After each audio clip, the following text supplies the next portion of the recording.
everybody, and welcome to the show. I'm Liz Krause, and with me here tonight is Robert Miller. Tonight, Paragon focuses on some of NIU's institutions and programs and how to get involved in them. Some of them may be a little unfamiliar to you, like the College of Education or the program put together by the International Studies Department, where you can take in a student who's unaccustomed to life in the United States. But not all of the organizations tonight are lesser known. We'll take a closer look at two of the most popular on-campus media, the Northern Star and the student-run radio station, WKDI. Also in store for you tonight, we'll find out who the women are in the Women in Communications group, and also about the contributions that fruit flies are making to the biology department, as well as to our health. We'll begin right after this short break. We'll be right back.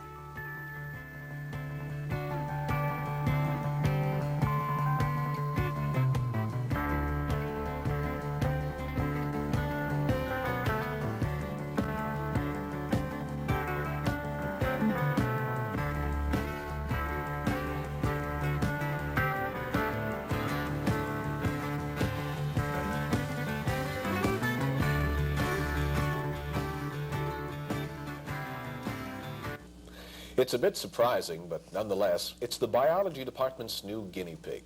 What is it? The ordinary fruit fly. Okay, it's new to us, but not to the scientists involved in the painstaking research.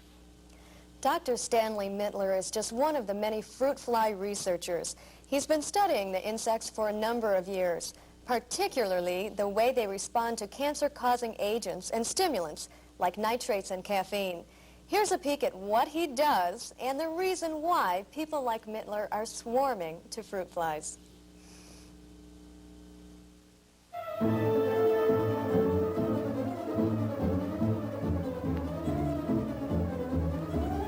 Lurking within the basement of Montgomery Hall is a man who has been studying fruit flies for 50 years.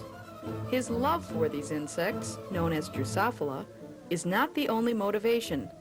Dr. Sidney Mittler is one of the world's foremost scientists in the fields of genetics and cancer research.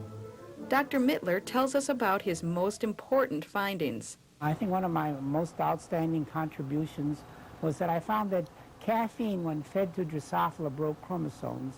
And now I think pregnant women are not allowed to drink caffeine drinks because the fact that chromosome breakage can occur in their offspring. I found saccharin, I found the hair dyes, and currently I have some students looking on the effect of whether boiled versus fried hot dogs versus hot dogs with and without nitrites to see whether they're mutagenic. Dr. Mittler stresses his role as a teacher of tomorrow's research pioneers. I give them things to do that they can easily appreciate. Last year we were working on whether toasting bread or not would toast be harmful. And the problem is if you start burning organic materials, it tends to become carcinogenic. You would think Dr. Mittler would be satisfied with his tremendous accomplishments, yet he still has a few goals in mind. And I'm interested in, for instance, feeding Drosophila materials that will induce cancer or breakage of chromosomes in combination with foods that are anti-cancerous or anti-mutagenic, so that eventually that maybe this will help us come up with a diet that may lower or decrease the injury to our hereditary system. Aside from all his serious research, we see a man who is simply in love with the fruit fly. It has a wonderful history, easy to raise, well understood, and I enjoyed working. It's my hobby, so here I am. You know, Liz, those fruit flies are so tiny, it's a wonder we can learn anything from them. But every bit of knowledge about cancer does help us in the long run. Right. The Northern Star ran quite a few stories on fruit flies. That's where I first heard they were being used for research. You know, I think that's where everybody on campus gets a lot of their information. In fact, grabbing an issue of the Northern Star on the way to class has become a morning ritual for a lot of students. We teachers know that reading it during class has become something of a ritual, too. And you know, the Star is becoming more popular, too. It's come a long way. Now, computers play a big part in the newspaper's success. Dateline, March 1987. Northern Illinois University, the Northern Star. From the first time it hit the presses in 1899 as the Northern Illinois, through 1954 when it was changed to the Northern Star, until today. NIU's newspaper has been continually upgraded to its present quality. The staff utilizes a combination of hard work, cooperation, and talent in order to meet their daily deadlines. These qualities, however, are not the only ingredients to a successful newspaper. Deborah Fleshman, the Star's present editor, maintains equipment, is what keeps the Star in motion. We're more professionally equipped than, any other newspaper I've seen. I've been out to newspapers, in the real world, and they don't have the things that we do. Some of them still work off typewriters and that. Besides the video display terminals that we have all over the paper, we have an ad touch machine downstairs, works with lasers. We have a IBM PC computer, all in every business office. We've got 3 more on order right now. Located on the south end of campus, the Northern Star offices have become a second home to more than 150 student employees. Lynn Kalal, one of the newspaper's many reporters, began working this semester. Things here are really friendly. We come in and it's like a brand new family here. Everyone works together, everyone pulls together. We know there's a deadline, and if you need help on something, if you have to go out and interview someone will come with you if you need the help, and it's real close-knit. Self-supporting, the Northern Star will continue to improve its quality in the coming years. Ms. Fleshman describes her hopes for the future of the newspaper. But most of all, I would like to see it stay as editorial independent as it can. I think that's the most important part of a newspaper, especially a college newspaper. And I'd like to see it just keep it what it's at and not go down. And I don't think it will, because I think with our equipment and with the corporation in place, and we're getting a lot of good students over here working for us, a lot of good staff members this year. With its continued technological advancements and its hard-working, supportive staff, the Northern Star's future looks bright indeed. Wow, that place has really changed since I used to work there. Liz, you worked at the Northern Star, too? Yeah, my freshman year. I guess that means that you're a woman in communications. Well, I still am a woman in communications, and I know what you're leading up to. The organization called Women in Communications. It's an active group. I see their flyers just about everywhere. So do I. The group is called Wiki for short. And right now we're going to let you in on who belongs to Wiki and just what the members do. Women in Communications Incorporated. The name of this student organization may seem a little misleading. However, all students are welcome to join. Wiki, as it is affectionately called by its members, serves as a springboard for career-oriented students in the communications field.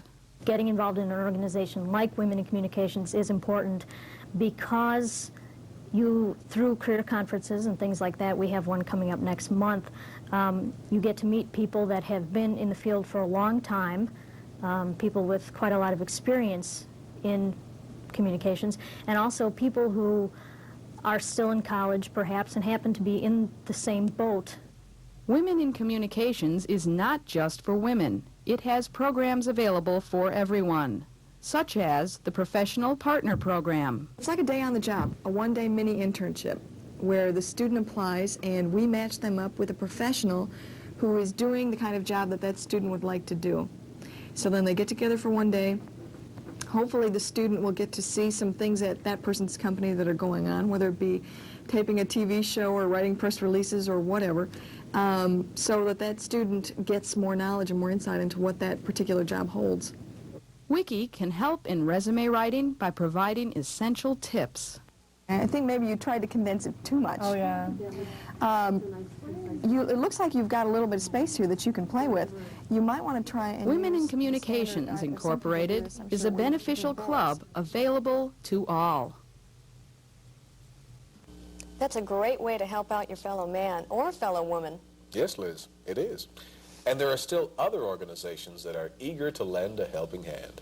One in particular is the International Studies Group. Right. The people from International Studies offer a program that helps newcomers from abroad feel at home. The International Student Office, located just west of Anderson Hall, is home of NIU's Foreign Exchange Program. It is through this institution that approximately 75 international students representing over 70 countries enter Northern Illinois University each year. Most of these students are academically prepared for life at NIU, but oftentimes the cultural adjustment is quite difficult. To help with this adjustment, NIU has adopted a host exchange program.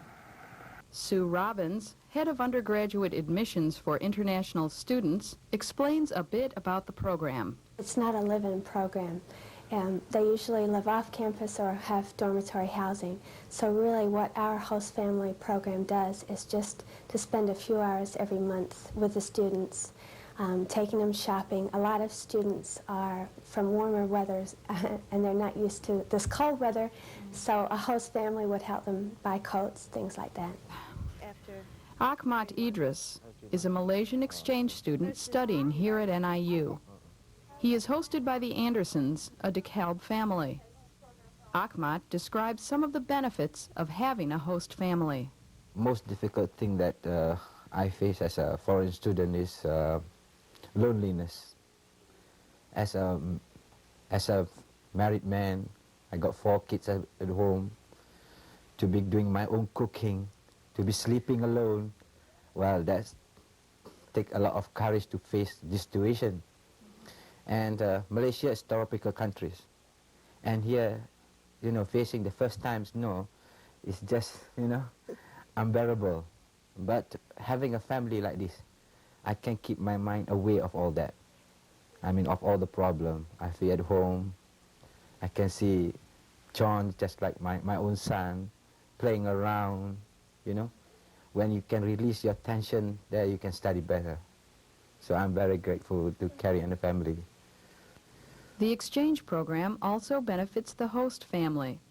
The cross-cultural exchange involved in hosting a student fosters an appreciation for how others live and view the world, as well as strengthening a cultural self-awareness. The student gets acclimatized to American culture faster. The families, I think it broadens a family's outlook on the world, because it's interesting to know somebody on a personal basis from another country and discuss politics, different ways of looking at things. And I think it's just international friendship situation that I think is marvelous about this program. To ease the pressure of adjustment for both student and family, the International Student Office publishes helpful information. Also, a semester newsletter called Update helps to orient the new students and new families. They also attempt to place students and families together that share common interests. Ahmad has a family in Malaysia, and he has children and stuff, so he's fit in real well, and he's real good with my kids. It was real easy for my family to get involved with Ahmad, and the whole Thanksgiving dinner was discussing our different, you know, the turkey and his culture, his customs, and that was a terrific learning experience. The NIU Host Exchange Program is a mutually rewarding and beneficial learning experience. The program serves many international students yearly, yet still more host families are needed. If you're interested in becoming a host or simply want more information, here's what to do. Contact me at the International Student and Faculty Office. I'm Sue Robbins, and my telephone number is 753-8276. Now, Liz, that's a fabulous program, and it's just one of many. I get the feeling you're leading up to something again. I don't know why. Well, before we continue our highlights of worthwhile organizations, let's take a short break.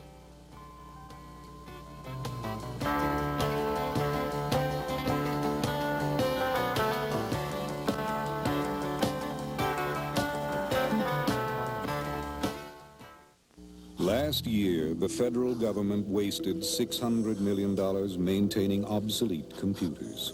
It wasted $25 million on duplicate mailings and paid out over $5 billion in mistaken benefits. You'd think in all the years of man's development, we'd have learned by now how tragic it is to waste something you worked so hard to get. For more information on how your hard-earned tax dollars are being spent, call Citizens Against Government Waste, 1-800-USA-DEBT. Welcome back to Paragon. And now, Liz, let's take a look at an institution that's praised as being top-notch, the College of Education. It's right up at the top of the list of the best colleges in the nation. The Northern Illinois University College of Education, located in the Graham and Gable buildings, was recently named as one of the top 15 education colleges in the nation. Acting Dean Jerry Ball comments on the honor. The journal Teacher Education, which is one of the mainline journals in our profession, printed an article recently by several authors which attempted to assess productivity of all of the major colleges of education in the United States. They found that Northern Illinois University was rated 15th in terms of the presentations at major national conferences and publications in major research and teaching journals in the field of education, which we felt quite good about. The college is also working with the visually handicapped to help them become more independent. Dr. Galen Kapperman, coordinator of the Visually Handicapped Training Program, explains.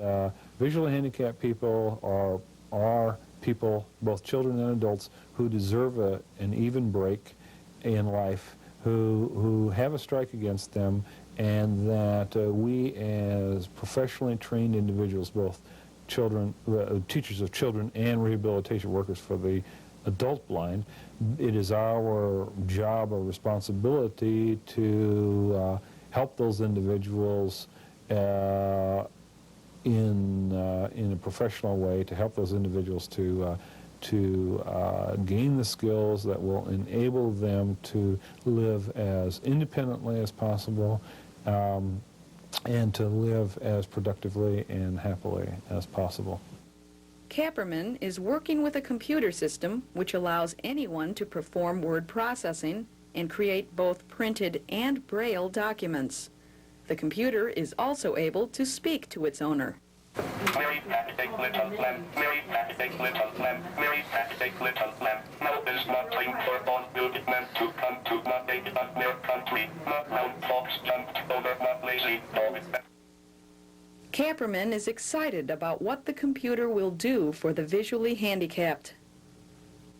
I think one of the major advantages is that the specially designed equipment, the speech synthesizers, Braille computers, large print computers, all of these pieces of equipment will enable blind and visually impaired people to have greater opportunities in the workplace. That is, there will be more jobs available to them because they're able to adequately handle a computer. Long hours of hard work have brought the College of Education its high national rating. Associate Dean Muriel Mackett sums up the attitude of the staff and students. I take great pride and have great confidence in the importance of the role that adults, whether they choose to be professional educators or not, the role that adults can and should play in shaping the next generation. Now that's something I didn't know about before, but I bet in this next segment that many people will learn something about our campus radio station that they didn't know before. The DJs at radio station WKDI spin the latest releases of progressive music. Here's the latest on that station and the efforts to make students more aware of it. Located in Kishwaukee Hall on College Avenue is WKDI cable radio station, 93.5 FM. KDI is completely student-run and operates 24 hours a day. In listening to the station, you'll find a format totally unlike that of any other station in the DeKalb area. Marna Coldwater, the program director, talks about WKDI's diversified format. We play mainly progressive music. Our regular format is mainly new releases, like records that just came out within the month that we put them on the air. You might wonder why WKDI is on cable rather than broadcast over the airwaves. Matt Cox, the production director, discusses a plan that's in the works to get the station off the cable and over the airwaves. It's just a case of the university creating a bond referendum or some such thing, or getting a loan for the money that's needed and giving it to us, allowing us the chance to prove that the station can earn its keep. More than 100 students volunteer their time and talents to the station. Among them is Derek Young, the Duke of Dance, whose Hot Tracks show airs from 6 to 10 on Thursday nights. A hot mix DJ basically uses the same tools that any other DJ would use. 2 turntables, a microphone, some sort of mixing apparatus so you can transfer from one turntable to another turntable. And you're usually using dance music with a constant beat. Any NIU student is eligible to audition to work as a disc jockey at the station. The station trains all DJs and alternate DJs on KDI equipment. Students can also work in the newsroom. We teach them how to sort of orchestrate the whole thing and mix the records with the voice, talk over the records. Not everyone may know about Cable 93.5 FM as an alternative radio station. So the KDI staff got together and came up with an idea to let more people know about what the station has to offer. What we're going to do is have an open house, which is going to be April 7th, which is a Tuesday, and it's at 544 College Avenue. And what we're going to do is just have people come in, look at what WKDA is about, you know, look at our production room, look at our studio, you know, just to know that they have a campus radio station. They'll meet the staff, we'll have something to give them, and they'll find out how they can help us help them become, you know, the real campus radio station we should be. It's true. We can discover the ultimate latest in music through WKDI, and sometimes they play some pretty wild music. But so you can be even more hip, the Campus Activities Board offers the latest in movies, and this latest one is pretty wild, too. We were talking about flies before, Liz, but now moviegoer Beth Sipula is here to tell us about a different kind of fly. Not a fruit fly, the movie.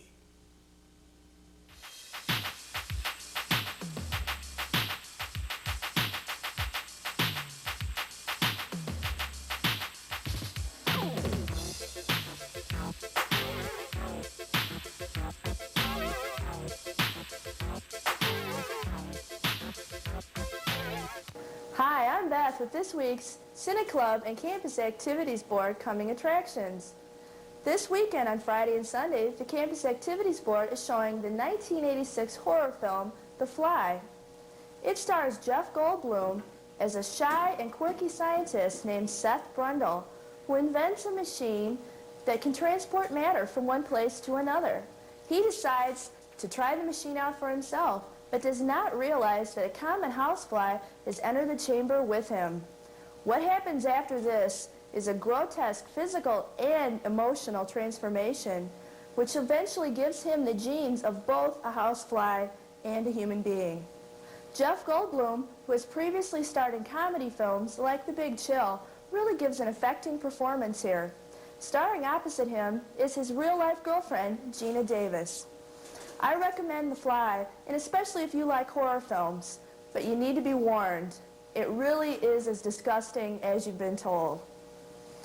The Three Amigos will be shown on Saturday night at the Sandberg Auditorium. This stars Steve Martin, Martin Short, and Chevy Chase, but was a real disappointment to me. They play 3 silent film stars who go to a small Mexican village to save the villagers from some evil villains. I enjoyed all the songs by Randy Newman, and I really was surprised to see a singing bush in a film. This is the only movie I've ever seen that had a singing bush in it. But it was a real disappointment. I felt cheated out of my ticket money. So don't go see Three Amigos. It's not worth your time. How these three screen actors could be so boring in a comedy really is a mystery to me. Thursday at 8:45 p.m. in Cole 100, Cine Club is showing a classic musical starring Fred Astaire and Ginger Rogers. It's called Roberta, and it was made in 1935. While it's not as well known as Top Hat or Swing Time, it's still a lot of fun for anyone who enjoys great dancing, music, and romance. And when Astaire and Rogers danced, nobody could do it better.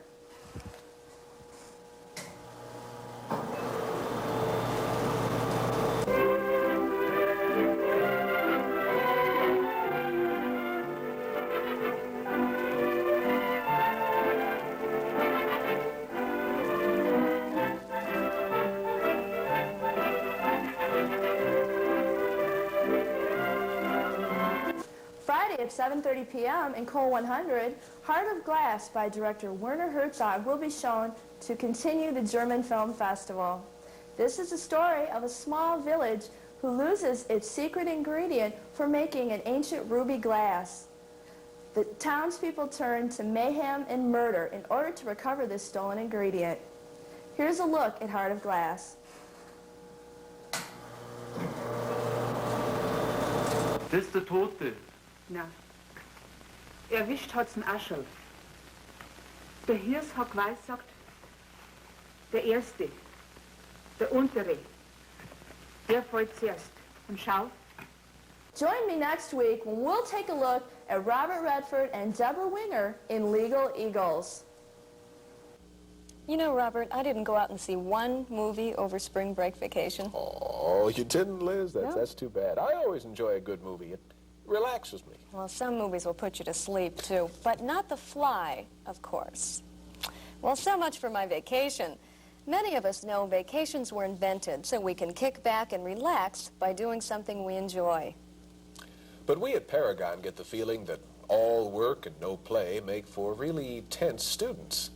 When the going gets tough at work or school, the thing to do is relax. Need some relaxation tips because you're working too hard or because of too many hot dogs and cups of coffee? Here's some advice from the experts. You. Well, I listen to a lot of records, and occasionally I drink quite a lot, too. I pray. Massive sex or something like that. But I don't want to be on TV and look like a pervert. Party my ass off during the weekend, honestly. I don't do anything. I just live with that tension and stress. I'm on my way for a nice big run. I'm a marathon runner. No comment. I don't think we should be discussing this. But maybe we could get together sometime. I get high. I usually resort to juggling. I think I know when all of those relaxation tips are going to come in handy. During finals week. Well, that's our show for this evening. Join us next week when Paragon will discover the Black Hawk Cafeteria. And we'll hear all about the Husky bus line and their happening new slogan, Hop a Husky.